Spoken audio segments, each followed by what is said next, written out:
संसदेचं सभागृह असो किंवा निवडणुकीचं मैदान, एका उद्योगपतीचं नाव सतत केंद्रस्थानी असतं आणि ते नाव म्हणजे गौतम अदानी।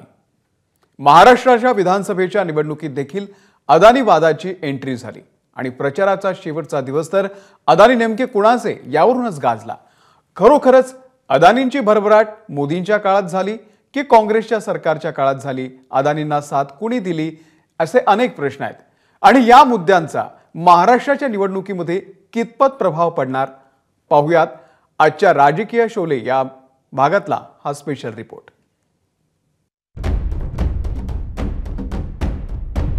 एक है तो सेफ है, अदानी जी सेफ है। एक है तो सेफ है, राहुल गांधी फेक है।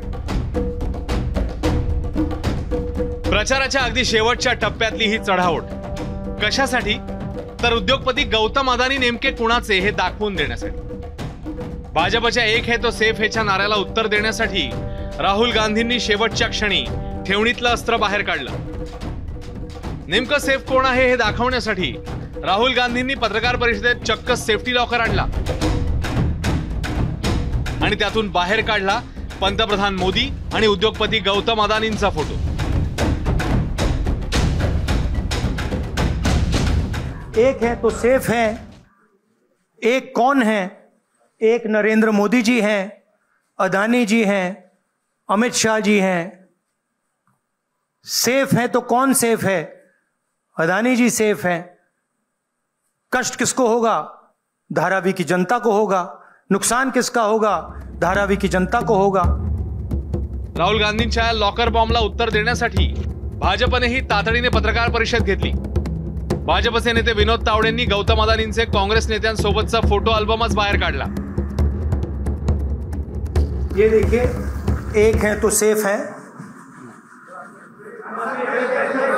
देख लीजिए। और ये स्ट्रैटेजी का लक्ष्य है, देखिए, एक है तो सेफ है। धारावी का मैप है, ये भी दिखा दीजिए। दूसरा पोस्टर दीजिए। ये एक लाख करोड़ रुपए का धंधा चल रहा है। ये आप देखिए, हमारे प्रधानमंत्री जी और अदानी जी एक साथ खड़े हैं। एक है तो सेफ है। आता असे जर फोटो काढायचे तर अडानी आणि रॉबर्ट वड्रा यांचे प्रियांकांचे मिस्टर गेहलोत साहेबांबरोबर राजस्थानचे मुख्यमंत्री असतानाचे शशी थरूर आणि आता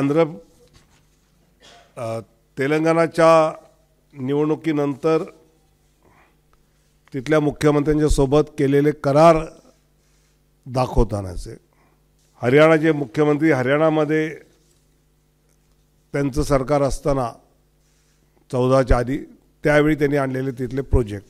असं अडानी आणि काँग्रेसचं नातं जुनं आहे।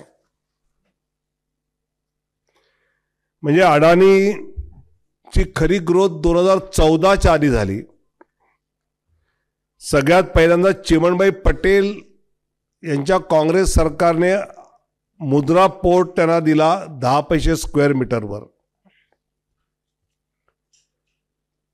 ज्यावेळी अडानींची मुलाखत घेतली त्यावेळी ते स्वतः म्हणाले की माझी सगळ्यात जास्त ग्रोथ राजीव गांधींच्या काळात झाली, की त्याने लिबरलाइज पॉलिसी दिल्या आम्हाला। मोदी आणि अदानी यांच्या मैत्रीवर कोरडे ओढणाऱ्या राहुल गांधींना उत्तर देण्यासाठी तावडेंनी अदानींचे सर्वपक्षीय संबंध कसे होते याची जंत्रीच वाचून दाखवली।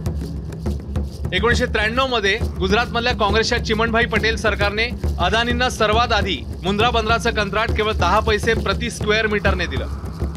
2016 मध्ये शिरोमणी अकाली दलाच्या सुखबीर सिंग बादल सरकारने 100 मेगावॅटचा पंजाबमधला भटिंडा सोलर प्रकल्प दिला। 2021 मध्ये महाविकास आघाडीच्या काळात अदानींनी दिघी पोर्टचं अधिग्रहण केलं।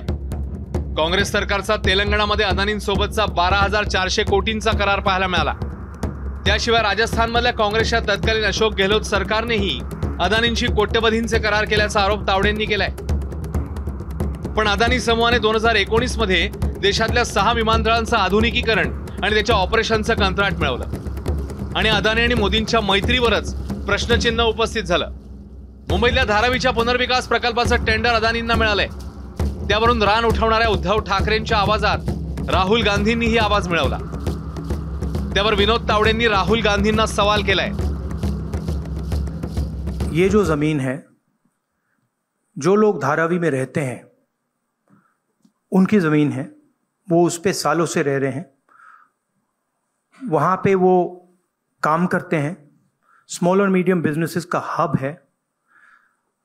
धारावी को कन्वर्ट करने में दूसरी भी इश्यूज हैं. मैंग्रोव्स की जो ज़मीन है वो छीनी जा रही है. यहाँ पे बाढ़ आती है, ज़्यादा आएगी, लोगों को नुकसान होगा और पूरा का पूरा काम एक व्यक्ति की मदद करने के लिए है. That is our objection. Adani तर तुम्हीच आणले होते. खरं म्हणजे त्यांच्याबरोबर सेकलिंगचे अबुधाबीची कंपनी ज्यात तिथल्या शेखचा हिस्सा आहे त्यांना मिळालं नाही म्हणून राहुल गांधींना चिंता आहे का? एक है तो सेफ है, इनके दिमाग में शेख है असं आम्ही म्हणायचं का? एक है तो सेफ है, धारावी के लिए इनके दिमाग में शेख है असं चित्र आम्ही पुढे आणायचं का? अजित पवारांच्या एका मुलाखतीवरून विधानसभा निवडणुकीच्या प्रचारात अदानींची एंट्री झाली. 2019च्या पहाटेच्या शपथविधीवरून शरद पवारांना टार्गेट करताना अजितदादांचा बाण भाजपला लागला आणि प्रचार संपता संपता अदानींचा मुद्दा अजेंड्यावर आला. अदानी कुणाचे हे दाखवण्याचा प्रयत्न काँग्रेस आणि भाजप दोघांनीही केलाय. एक है तो सेफ हेचा संघर्ष अदानींपर्यंत येऊन पोहोचलाय. पण निवडणुकीत कुणाला सेफ करायचं आणि कुणाला अनसेफ हे मात्र मतदारच ठरवणार आहे. ब्युरो रिपोर्ट, एबीपी माझा. एबीपी माझा, उघडा डोळे बघा नीट.